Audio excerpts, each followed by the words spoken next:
So, hi guys, welcome back to my YouTube channel Time Bound Goal and this is your Sandeep भैया। और guys, जो बच्चे सोच रहे हैं कि एनआईटी में अभी लोअर ब्रांच ले लेता हूँ और सेकेंड ईयर में जाके मैं अपग्रेड करा लूंगा, थोड़ा मेहनत करके, थोड़ा सीपीआई लाके मैं मेहनत करके मैं अपग्रेड करा लूंगा, ये वीडियो उनके लिए। हालांकि बहुत सारे ऐसे बच्चे हैं जिन्हें पता नहीं है कि बीटेक फर्स्ट ईयर में कुछ और ब्रांच होती है और सेकेंड ईयर में हम मेहनत करा के कुछ और ब्रांच लेके आते हैं। ऐसे बहुत सारे बच्चे हैं जो फर्स्ट ईयर में सिविल में, मेटलर्जी में जाते हैं, फूड में जाते हैं और बाद में पता चलता है सीएसआईटी और ईसी में अपग्रेड करा लेते हैं। अब अपग्रेड कैसे कराया जाता है इसके बारे में आप जान लीजिए। अगर आप सीसैप की काउंसलिंग कर रहे हैं, सीसैप की चॉइस फिलिंग कर रहे हैं, तो आप बिल्कुल ही इग्नोर मत करिए एनआईटीज की लोअर ब्रांच को। आप अपग्रेड करा सकते हैं अगर आपके अंदर गट्स है तो, लेकिन अपग्रेड कराने के लिए ही रिस्क लेना ये बिल्कुल भी बहुत अच्छी बात नहीं होती है, क्योंकि बहुत ही कम ही बच्चों का अपग्रेडेशन हो पाता है। बट इससे पहले हम जो बातें करना चाह रहे हैं आप उस बातों को ध्यान से सुनिए, क्योंकि पिछले साल तक लगभग ऐसा था कि 5 एनआईटीज ऐसी थी जो अपग्रेडेशन अलाउड नहीं करती थी, और इस बार लगभग 12 एनआईटीज ऐसी हैं जिन्होंने अपग्रेडेशन बंद कर दिया है। अपग्रेडेशन बंद करने के पीछे का रीजन है कि बच्चे आके अपनी कॉलेज लाइफ भूल के सिर्फ और सिर्फ सीपीआई पे फोकस करते थे। और अभी क्या है कि अभी मतलब ऐसा कर दिया गया है कि भाई आप आओ, जिस ब्रांच में आ रहे हो अभी मन बना के आओ कि अब आपको इसी में जिंदगी काटनी है। आपको अगर आप मान लो सिविल इंजीनियरिंग में आ रहे हो तो आपको अब सिविल इंजीनियर ही बनना है। तो अब मसला कुछ ऐसा है। लेकिन अभी हम वीडियो में आगे बढ़ने से पहले देखना चाहेंगे कि कौन कौन सी एनआईटीज अलाउ नहीं करती हैं, क्योंकि अगर आप इन एनआईटीज का लोअर ब्रांच डाल रहे हो तो आप ये समझ लेना कि अब आपको अपग्रेडेशन का मौका आगे चल के नहीं मिलने वाला है। ये बात आपको ध्यान से समझ के रखना है। अब हम आगे बात करते हैं कि लगभग कितनी सीपीआई चाहिए होती है। तो देखो, लास्ट ईयर तक एनआईटी राउरकेला है, एनआईटी राउरकेला, इसमें क्या हुआ था कि अपग्रेडेशन हुआ था और लगभग 10 या 12 लोगों का अपग्रेडेशन हुआ था, जो कि आप देख सकते हो।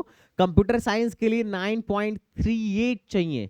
इनका 9.38 था तो कंप्यूटर साइंस मिला था, और लगभग 9.36 में भी कंप्यूटर साइंस मिला था। 2 लोगों का अपग्रेड होके कंप्यूटर साइंस में गया था। और इलेक्ट्रॉनिक्स के लिए 9.33, और मैकेनिकल के लिए 9.24, और उसके बाद से मेटलर्जी और मटेरियल के लिए 9.12, ऐसे करके बायोटेक्नोलॉजी के लिए भी 8.98 सीपीआई चाहिए था। तो भाई साहब ये काफी ज्यादा है, काफी मेहनत करके लेके आना पड़ता है, और सबका अपग्रेड नहीं होता है। पहले तो ये आप बात जान लो, क्योंकि देखो बहुत कम ही लोग का अपग्रेड हुआ है।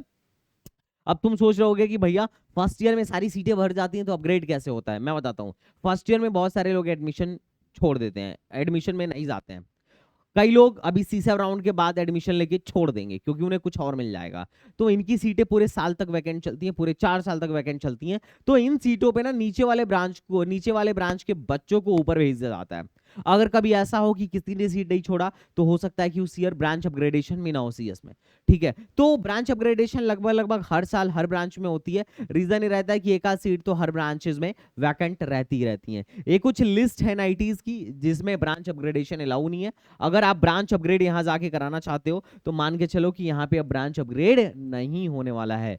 कौन कौन सी है? NIT Trichy, NIT Warangal, NIT Surathkal है। आप कहोगे भैया आप तो एनआईटी राउरकेला का ये भी एग्जांपल दिखा रहे थे। तो देखो, लास्ट टाइम तक हो रहा था, इस साल से नहीं होगा। एनआईटी कालीकट है, एनआईटी दिल्ली है, एनआईटी जयपुर, जयपुर तो बहुत पहले से नहीं लेता है। एनआईटी कुरुक्षेत्र तो बहुत पहले से नहीं लेता है। एनआईटी जमशेदपुर में नहीं लेता है। एनआईटी सूरत हो गया, एनआईटी पांडिचेरी हो गया, और एनआईटी नागालैंड हो गया। यहाँ पे ब्रांच अपग्रेडेशन अलाउड नहीं है। तो अगर आप इन सब के लोअर ब्रांच में जा रहे हो तो आप ये सोच के जाना कि अब आपको उसी ब्रांच में रहना है, क्योंकि ब्रांच यहाँ पे आपकी चेंज नहीं हो पाएगी। इसके अलावा जितने भी एनआईटीज हैं ऑलमोस्ट सब में ब्रांच चेंज होता है, तो आप ब्रांच चेंज करवा सकते हो। यही नहीं, बहुत सारे स्टेट के कॉलेजेस में, जैसे अगर आप यूपी से हो तो एचपीटी, आईटी, ट्रिपल एमयूटी, इन सब में ब्रांच चेंज का ऑप्शन आता है। बहुत सारे ट्रिपल आईटीज में ब्रांच चेंज करने का ऑप्शन आता है। तो अगर आप ऐसे कॉलेज को लोअर ब्रांच में जा रहे हो, ऐसे बहुत सारे बच्चे मिलते हैं कि एनआईटी इलाहाबाद के लोअर ब्रांच में गए, प्रोडक्शन में गए, बायोटेक में गए, और बाद में वो सीएसआईटी या ईसी में अपने को क्या करवा लिए, अपने को अपग्रेड करा लिए। टोटली इस बात पर डिपेंड करता है बच्चा वहां जाके मेहनत कितना कर रहा है। मैंने एक एग्जांपल दिखाया कि 9 पॉइंट कम से कम 36 होना चाहिए, मतलब 36 पे जाके कंप्यूटर मिला हुआ है। अगर आप सीसैप की काउंसलिंग कर रहे हो, सीसैप की चॉइस फिलिंग कर रहे हो, और आपको समझ में नहीं आ रहा है कि भैया किन किन बातों का ध्यान रखना चाहिए, मैं कैसे चॉइस फिलिंग परफेक्ट बनाऊं, तो आप हमारा प्लान ज्वाइन कर सकते हो। This is the best counselling channel. यहाँ पर आपको सारी चीजें हमारी काउंसलिंग टीम, जो हमारे काउंसलर है वो करके देंगे। यहाँ पे आपको हमारा गाइडेंस मिलेगा ताकि आप एक बेस्ट कॉलेज चूज कर पाओ एज पर योर रैंक। और इसकी प्राइस मात्र 3000 रुपए है। तो आप चाहो तो हमारा सीसैप का प्लान ज्वाइन कर सकते हो, definitely we will help you. और भाई इसके पीछे ना बहुत सारे जैसे बहुत सारे मतलब रूल्स एंड रेगुलेशन होते हैं।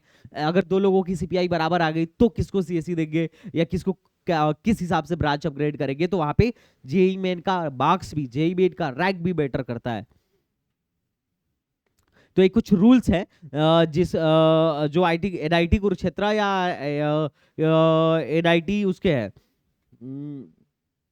Sorry this is NIT Rourkela. NIT Rourkela के रूल्स थे कि किस तरीके से इन्होंने ब्रांच अपग्रेडेशन कराई थी 2020-21 में। इन्होंने बोला था कि डिसिप्लिन मस्ट नॉट फॉल, जो ब्रांच में है, जिस वो ब्रांच में है उस वो ब्रांच कम से कम 90% से ज्यादा खाली नहीं होना चाहिए। वो लोग चाहे तुम सीपीआई भी बढ़िया लेके आ रहे हो ना, तो भी तुम्हारे ब्रांच को 90% से ज्यादा खाली नहीं कर सकते हैं। बहुत सारे कॉलेजों में ये चीज 75% है कि 75% से ज्यादा किसी ब्रांच को वैकेंट नहीं किया जा सकता है। और यही रीजन है कि एचपीटीयू में फूड वाले बच्चों का, ऑयल वाले बच्चों का ब्रांच कम ही अपग्रेड हो पाता है, क्योंकि वहां ऑलरेडी कम बच्चे होते हैं। और अगर वो सीपीआई बढ़िया लेके आते हैं और उनको भी उठा के ऊपर भेज दिया जाए, तब तो पता चला कि वो ब्रांच ही बंद हो गई। तो इसीलिए उस डिसिप्लिन को कंप्लीटली खाली नहीं किया जा सकता है। तो ये भी एक रूल होता है। तो ये आप समझ लो कि आप अगर एनआईटीज में जाने की कोशिश कर रहे हो या आप एनआईटीज में जा रहे हो तो बिल्कुल जाओ, लेकिन इन एनआईटीज का ध्यान रखना है कि इसमें ब्रांच अपग्रेडेशन नहीं होता है, बाकी सब में ब्रांच अपग्रेडेशन होता है। बाकी इस मतलब इस साल के नोटिस के अनुसार लगभग बाकी सब में हो जाता है। लोअर ब्रांच से आप अपर ब्रांच में जा सकते हो, उसके लिए मेहनत करना होगा, अच्छी सीपीआई लेके आनी होगी। एकमात्र रास्ता सीपीआई तगड़ी लेके आओ, फर्स्ट ईयर में दबा के मेहनत करो, आराम से अपग्रेड हो जाएगा। तो चलिए मिलते हैं नेक्स्ट वीडियो में, तब तक के लिए बाय बाय, टाटा एंड जय हिंद।